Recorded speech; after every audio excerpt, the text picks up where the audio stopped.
Shalom, mari kita siapkan hati kita untuk menyembah Tuhan.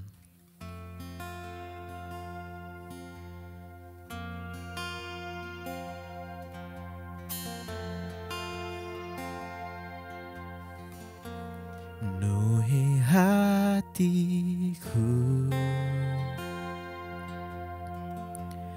dengan hadir-Mu.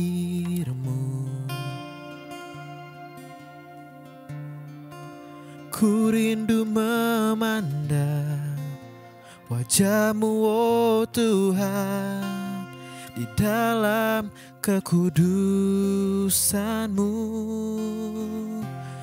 Bawaku dekat dalam hati-Mu. Ku rindu mendengar suara-Mu, oh Tuhan, di tempat kudus-Mu sekarang. Dan ku rasakan kasih-Mu dan indahnya kekudusan-Mu, penuhi dengan kasih-Mu, diam di hadirat-Mu. Oh, ku mengangkat tanganku dan ku bersyukur, menyembah-Mu, penuhi dengan kasih-Mu. Yes, diam di hadirat-Mu. Ku rasakan kasih-Mu dan indahnya kekudusan-Mu, penuhi dengan kasih-Mu. Oh, diam di hadirat-Mu, Jesus. Dan ku mengangkat tanganku dan ku bersyukur, menyembah-Mu, penuhi dengan kasih-Mu. Oh, diam di hadirat-Mu, penuhi dengan kasih-Mu. Oh, diam di hadirat-Mu, penuhi dengan kasih-Mu, diam di hadirat-Mu.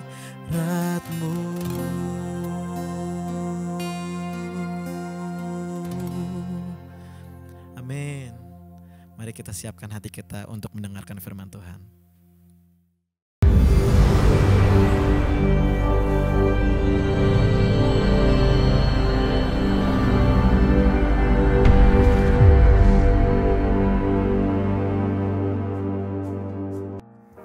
Baru-baru ini kembali hangat diperdebatkan dan dibicarakan mengenai keilahian Yesus Kristus. Sehingga membicarakan hal yang sangat sensitif ini, mau tidak mau akan menyentuh mengenai Tritunggal. Kita akan melihat secara sederhana 3 pribadi, Bapa, Anak, dan Roh Kudus hadir dalam pembahasan firman hari ini. Semakin diperdebatkan dan dibicarakan, semakin sebagian orang percaya, khususnya jemaat orang awam, menjadi kering rohani. Karena semakin tidak ada kepastian, kebingungan, mau percaya yang mana. Semua memiliki argumen masing-masing yang bersumber dari firman Tuhan. Sementara para kaum teolog merasa perlu dan merasa berkepentingan untuk atas nama kebenaran terus saling membenarkan diri. Sesungguhnya dalam membicarakan hal ini semua bukanlah hal baru. Seperti firman Tuhan katakan di dalam Pengkhotbah 1 ayat 9. Apa yang pernah ada akan ada lagi. Dan apa yang pernah dibuat akan dibuat lagi. Tak ada sesuatu yang baru di bawah matahari. Bagi saya pribadi, masalah ini seharusnya telah selesai diperdebatkan dengan panjang lebar dan sangat melelahkan, serta telah dihasilkan keputusan Konsili Nicea, yaitu pengakuan iman rasuli yang telah menetapkan bahwa Yesus adalah Tuhan. Ini juga bukan berarti Yesus menjadi Tuhan karena keputusan tersebut. Yesus Tuhan melekat di dalam dirinya sejak zaman penciptaan. Ia sudah ada dan ia Tuhan. Konsili Nicea diadakan karena munculnya ajaran yang berasal dari Arius yang menolak Yesus sebagai Tuhan. Bagi Arius, Yesus hanyalah ciptaan yang sulung, bukan Tuhan. Itulah sebabnya setelah melalui perdebatan panjang, Konsili Nicea menetapkan bahwa ajaran Arius adalah sesat. Jadi meragukan dan mempertanyakan kembali mengenai ketuhanan Yesus itu sudah terjadi dari zaman dahulu, sejak Tuhan Yesus sendiri melayani di bumi ini, seperti dikutip Yohanes 7 ayat 12. Dan banyak terdengar bisikan di antara orang banyak tentang dia. Ada yang berkata, ia orang baik. Ada pula yang berkata, tidak, ia menyesatkan rakyat. Berbicara mengenai ketuhanan Yesus memang begitu penting. Mengapa begitu penting? Karena Yesus haruslah Tuhan. Jika dia bukan Tuhan, kematiannya tidaklah memadai untuk membayar hutang dosa seluruh dunia. 1 Yohanes 2 ayat yang kedua. Hanya Tuhan yang dapat membayar hutang dosa sebesar itu. Roma 5 ayat 8, 2 Korintus 5, 21. Yesus haruslah Tuhan sehingga ia dapat membayar hutang kita. Tapi Yesus juga haruslah manusia supaya dia bisa mati secara fisik di atas kayu salib seperti yang telah dinubuatkan. Keselamatan hanya tersedia melalui iman di dalam Yesus Kristus. Keilahian Yesus adalah alasan mengapa dia adalah satu-satunya jalan keselamatan. Keilahian Yesus adalah dasar mengapa dia mengatakan, "Akulah jalan dan kebenaran dan hidup. Tidak ada seorang pun yang datang kepada Bapa kalau tidak melalui aku." Yohanes 14 ayat 6. Jadi tidak ada alternatif lain dan memang tidak harus ada. Dia Yesus Tuhan. Selanjutnya Yohanes 7 ayat 13. Tetapi tidak seorang pun yang berani berkata terang-terangan tentang dia karena takut terhadap orang Yahudi. Perhatikan kata takut. Karena waktu itu dominasi hidup beragama yang sangat kuat. Kita tahu bahwa semua agama menjalankan tiap-tiap bagian dari ajarannya, terdapat ketentuan-ketentuan atau peraturan-peraturan khusus untuk menjalankannya. Tidak ada satu agama di dunia ini yang membebaskan pemeluknya dari menjalankan ajaran keagamaannya secara begitu saja tanpa ada aturan-aturan atau ketentuan-ketentuan yang pasti. Pelanggaran pada peraturan atau ajaran-ajarannya memiliki hukuman. Maka agama melahirkan ketakutan. Tidak heran mereka tidak berani terang-terangan mengakui Yesus adalah Tuhan atau Mesias yang dijanjikan. Selanjutnya kita lihat Yohanes 7:14. Waktu pesta itu sedang berlangsung, Yesus masuk ke Bait Allah lalu mengajar di situ. Yang dimaksud waktu pesta yang dimaksudkan di atas adalah pesta hari raya Pondok Daud atau bahasa Ibraninya Sukkot, atau perayaan Tabernakel adalah sebuah hari raya Yahudi, merupakan perayaan pengucapan syukur bagi orang Yahudi. Ini merupakan hari raya yang penting untuk dirayakan. Di hari perayaan ini Tuhan Yesus mengajar. Kemudian apa yang terjadi? Selanjutnya kita lihat Yohanes 7 ayat 15. Maka heranlah orang Yahudi dan berkata, bagaimanakah orang ini mempunyai pengetahuan sedemikian tanpa belajar? Banyak orang Yahudi heran Tuhan Yesus mengajar. Mereka hanya mengenal Yesus secara manusia, anak tukang kayu yang bernama Yusuf yang hidup sederhana. Tidak memiliki latar belakang pendidikan tinggi seperti Rasul Paulus, seorang Farisi yang terpelajar. Dan tercatat ia diajar oleh seorang rabi besar Gamaliel. Tapi tidak demikian dengan Yesus, anak seorang tukang kayu yang tidak terpelajar. Perhatikan, zaman sekarang orang-orang tampil dengan berbagai gelar teologi S1, S2, S3 yang coba untuk menjelaskan tentang keilahian Yesus dengan cara-cara menggali-gali, dan akhirnya ada beberapa teolog berkesimpulan dan mengatakan bahwa Yesus bukan Tuhan, hanya seorang guru yang luar biasa, nabi atau apapun sebutan yang diberikan, di mana sebutan-sebutan tersebut untuk tidak mengakui ketuhanan Yesus atau mengecilkan ketuhanan Yesus akibat terlalu pintar atau merasa pintar. Pengajaran mereka bukan menimbulkan kekaguman, melainkan menimbulkan kebingungan. Beda sekali dengan apa yang Tuhan Yesus ajarkan. Bagi saya, pengakuan Petrus, seorang nelayan yang penuh dengan Roh Kudus, penuh dengan pengenalan akan Tuhan, karena dia satu saksi hidup, berkata dalam Matius 16 ayat 16-17. Maka jawab Simon Petrus, engkau adalah Mesias, anak Allah yang hidup.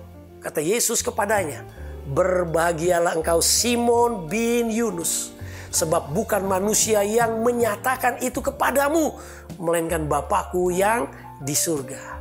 Jadi Yesus adalah Tuhan, titik. Kita harus menentukan pilihan kita. Kalau ada orang teolog, pendeta, apapun gelarnya, kalau tidak mengakui Yesus Kristus Tuhan, jangan didengerin. Titik dan tidak ada koma. Tuhan Yesus sendiri tidak memberi opsi lain, kecuali mengatakan dalam Yohanes 10 ayat 30. Aku dan Bapa adalah satu. Yohanes 5 ayat 58 adalah contoh lain. Tuhan Yesus menyatakan, aku berkata kepadamu, sesungguhnya sebelum Abraham jadi, aku telah ada. Kembali orang-orang Yahudi merespon, mengambil batu dan berusaha melempari Yesus. Yohanes 8 ayat 59. Dari zaman dahulu, ketuhanan Yesus mendapatkan penolakan.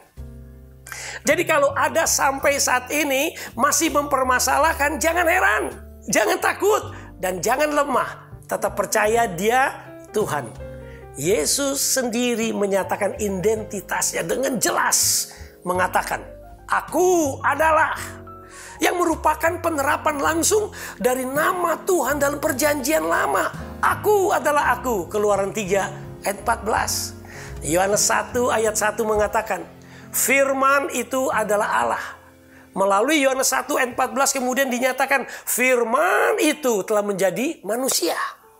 Ini jelas mengindikasikan bahwa Yesus adalah Tuhan dalam wujud manusia. Ingat, Tuhan Yesus memberikan perintah baru kepada setiap kita pengikutnya untuk menekankan hal yang satu ini. Dalam Yohanes 13 ayat 35. Dengan demikian semua orang akan tahu bahwa kamu adalah murid-muridku, yaitu jikalau kamu saling mengasihi. Orang tahu kita muridnya dengan saling mengasihi, bukan saling debat doktrin, kemudian saling merasa benar dan membenarkan diri. Kita juga harus belajar mengasihi orang yang berbeda pandangan dengan kita, karena semuanya akhirnya harus dipertanggungjawabkan kepada Tuhan langsung. Selanjutnya kita bahas Yohanes 7 ayat 16. Jawab Yesus kepada mereka, ajaranku tidak berasal dari diriku sendiri, tetapi dari Dia yang telah mengutus aku. Kembali di ayat ini lagi, di sini Tuhan Yesus menjelaskan, menegaskan siapa Dia. kita sudah banyak membahas siapa dia di atas. Dia Tuhan. Sekarang langsung kita lompat ke Yohanes pasal 7 ayat 37.